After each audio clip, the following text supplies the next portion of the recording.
여러분 안녕하십니까? 북경시간은 온라인 플랫폼으로 글과 영상으로 구성된 각종 뉴스들을 세분화하여 다루는 곳입니다. 여기에 한 가지 흥미로운 기고문이 올라와 여러분들에게 소개하고자 합니다. 대국을 꿈꾸는 한국의 전제 조건은 통일한국이라는 내용의 글입니다. 먼저 관련 글을 소개하고 뒤에 중국 네티즌들의 의견도 함께 소개하고자 합니다. 특히 영상 뒤에 나오는 중국 네티즌들의 현실적인 의견들이 상당히 흥미로우니 여러분들에게 추천하고자 합니다. 먼저 관련 글을 보시겠습니다. 중국은 국제사회에서 대국의 꿈을 실현해가는 과정 중 주변국들의 강한 배척과 압력을 받아왔습니다. 또한 셀 수 없는 냉대와 멸시도 함께 받아왔습니다. 만약 국제적인 지위가 없다면 그 국가는 주변국들이 두는 장기 아래 불과하다는 것을 우리는 경험을 통해 잘 알고 있습니다. 이에 모든 나라는 대국의 꿈을 꿉니다. 그리고 각국은 주변국들의 이런 대국화가 자신에게 미치는 영향에 대해서도 신경을 쓰게 됩니다. 우리는 여기서 감성적인 접근이 아닌 이성적인 접근으로 한국을 가장 신경 써야 할 것입니다. 한국의 이런 대국화의 가능성은 얼마나 될까요? 한국이 대국으로 가는 필수 조건은 한반도의 통일이 전제돼야 합니다. 여기에서는 주도권의 문제가 발생할 것입니다. 한반도는 핵을 보유한 북한의 군사적 우세와 경제적 우세를 앞세운 한국으로 나눌 수 있습니다. 평양이든 서울이든 자신의 정권을 이루려 하지 않을 것입니다.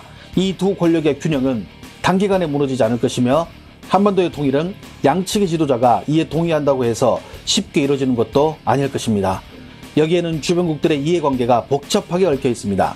만약 어느 날 북한과 한국이 정치, 경제, 문화, 군사 등 복잡한 것들을 내려두고 통일이라는 것 자체에만 인식을 공유하게 된다면 중국과 미국, 러시아, 일본 앞에는 인구 7,700만에 GDP 2만 달러, 170만 대군의 핵을 갖춘 강력한 강대국이 출현하게 될 것인데 그렇게 되면 동북아시아의 판세는 다시 새로운 틀을 짜야 할 것입니다. 먼저 러시아는 국동지역에서의 영향력을 잃게 됩니다. 동구권 지역과 비교했을 때 러시아의 국동지역 존재감은 약했습니다.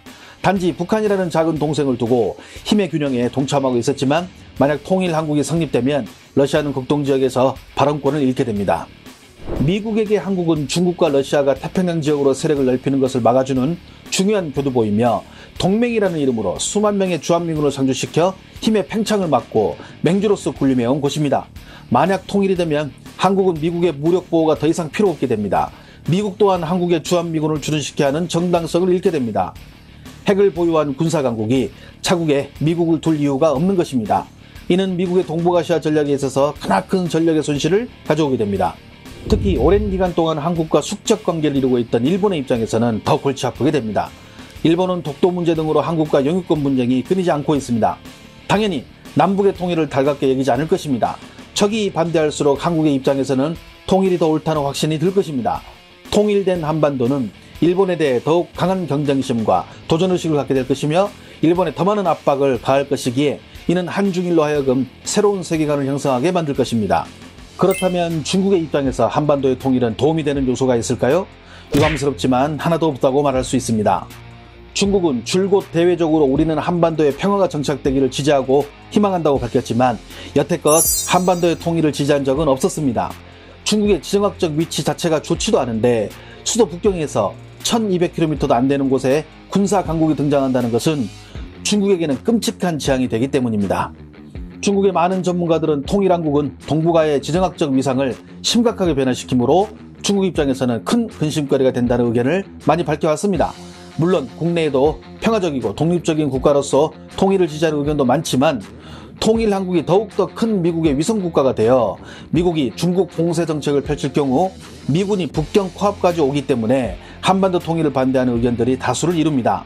또한 한반도가 통일이 되면 지금도 일어나고 있는 간도, 압록강 하구, 북방어로 구역 등 영토 문제에 관련한 한국 측의 입장과 경제적으로는 북한 지역을 개발하기 위해 한국이 중국을 참여시켜 중국의 의심을 안심시킬지도 궁금해지는 대목입니다. 하지만 전 세계적으로 큰 경랑이 불어 세계 지형에 큰 변화가 생기지 않는 한 아직 통일한국의 꿈은 요원할 것입니다. 그렇다면 한국은 자신의 힘으로 이러한 변화를 스스로 일으킬 수 있을까요? 통일한국을 이루어 미국의 보호하에 있다는 부속국의 이미지를 벗어내기 위해서는 한국에는 더욱더 강력한 리더십이 필요할 것입니다.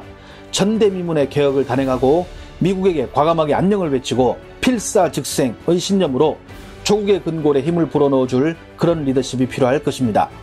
이와 같이 한국이 주변국들의 이해관계를 벗어나 자신들이 꿈꾸는 대국의 야망을 실현시킬 수 있을지 우리가 앞으로 주목해서 봐야 할 부분입니다. 지금부터는 여기에 달린 중국 네티즌들의 간단한 의견들을 몇 개 살펴보겠습니다. 먼저 아이디 로어리4월이라는 분의 글입니다. 많은 이들이 한반도의 통일은 중국에 좋은 점이 있을 거라는 환상을 갖고 있습니다. 중국은 지금도 많은 국가들의 반중 노선에 직면해 있습니다. 생각해봅시다. 여기에 한반도까지 통일이 된다면 인구는 8천만에 이를 것이며 현역 군인만 150만이 됩니다. 여기에 핵무기를 보유하게 되고 셀 수 없는 중장거리 미사일에 ICBM, SLBM 등을 갖게 되며 남북에 서로 겨누던 그 수많은 한국의 자주포와 북한의 방사포가 북경을 겨냥할 것이고 바다에서는 핵잠수함과 각종 구축함 그리고 한국이 개발 중인 5세대 스텔스 전투기와 미국산 전투기들이 공중을 장악할 것입니다. 한반도가 통일되면 가장 먼저 충돌하는 국가는 영토 분쟁을 일으키는 일본이 그리고 그 다음은 인접해 있는 중국 그리고 마지막은 러시아가 될 것입니다. 따라서 한반도를 제외한 주변국에게는 장점이 하나도 없다는 결론에 이르게 됩니다. 다음은 아이디 헌터 D라는 분이 쓴 글입니다. 남북이 통일하면 중국에게는 극한의 상황이 올 것입니다. 한반도는 핵을 갖게 되며 일본은 이를 근거로 핵 보유를 주장할 것입니다. 한국이나 북한이나 소위 한민족들은 그렇지 않아도 자존심이 강하고 과다한 우월감을 갖고 있는데 여기에 통일이 되어 거대한 경제 및 군사 강국이 된다면 지금 갖고 있는 종족의 특성을 이제는 행동으로 보여줄 것입니다. 남한이나 북한이나 그들은 모두 고구려의 후손들이라 하지 백제나 신라의 후손들이라 말하지 않습니다. 그들은 통일 후 중국의 동북지역 및 황하 이북 지역을 모두 자신들의 영토라 주장하며 중국의 문제를 제기할 것입니다. 여기에 중국 내의 조선족들의 동요가 있을 것이고 중국은 정치적, 군사적으로 큰 논란에 빠질 것입니다. 또한 한반도는 육로뿐 아니라 해상에서도 자신들의 영역을 더 넓히기 위해 노력할 것이며 방공 10벌구역을 넘어 북경의 하늘까지 전투기를 보내 무력 시위를 벌일 것입니다. 여기에 미국은 이런 통일한국을 지지할 것이며 갖은 이유로 지금 북한의 지역까지 미군을 보내 주둔시킬 것입니다. 하지만 이러한 움직임을 중국이나 러시아는 필히 반대할 것이며 이로 인해 또 다른 충돌이 일어날 가능성이 많습니다. 다음은 아이디 전슈이라는 분이 쓴 글입니다.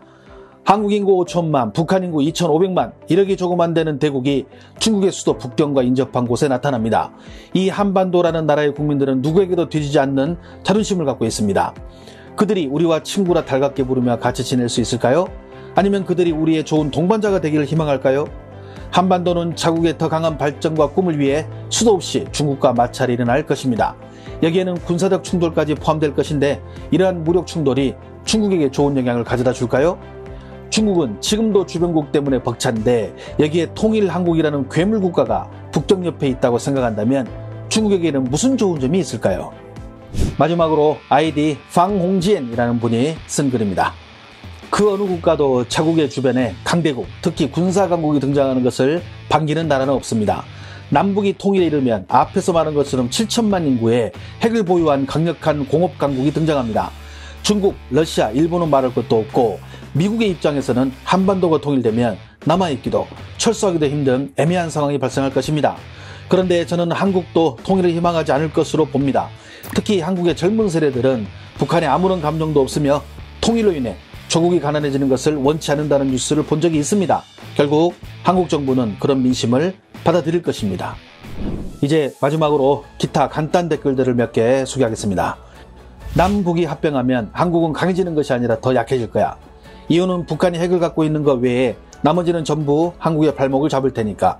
게다가 다시는 한강의 기적 같은 기회는 없을 것이니 북한의 발전은 쉽지 않을 거야. 반도의 자존심이 무섭긴 무섭지. 지금처럼 대립하며 지내는 한반도가 우리에게는 착한 한반도지. 통일한국의 핵 보유는 중국에게 잠재적으로 큰 위험 요소야. 인도, 러시아, 통일한국 이런 핵 보유 국가들은 앞으로 어떤 일이 벌어질지 모르니까. 통일되면 좋지 않아. 그냥 인도와 파키스탄처럼 둘이 서로 앙숙처럼 지내는 것이 가장 좋지. 괴물 미사일 현무가 북경을 조준하겠네.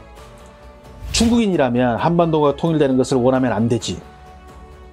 통일되자마자 중국에게 영토 문제를 제기한 베트남처럼 한반도가 통일되면 틀림없이 동북지방이나 내몽고는 자기들 거라며 돌려달라고 요구할 거야.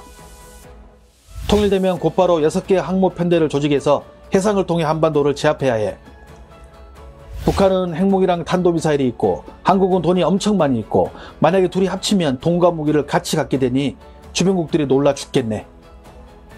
한국의 경제력에 북한의 무기가 합쳐지면 확실히 강해질 것 같아. 하지만 먼저 일본에게 위압을 가할 것 같아. 중국에게 위협을 가하는 것은 그 이후에나 가능할 것 같고, 남과 북이 서로 통일이 되어 상대를 겨누던 포신을 북방으로 돌리고 제7기동군단의 기기화 장비들이 중원으로 질주하고 하늘은 KF-X로 뒤덮고 최강미사일 연무는 대륙을 노려보고 그 가운데 핵미사일을 배치한다면 그 누가 우리를 쉽게 생각할까요? 시청해주셔서 감사합니다. 행복한 하루 되십시오.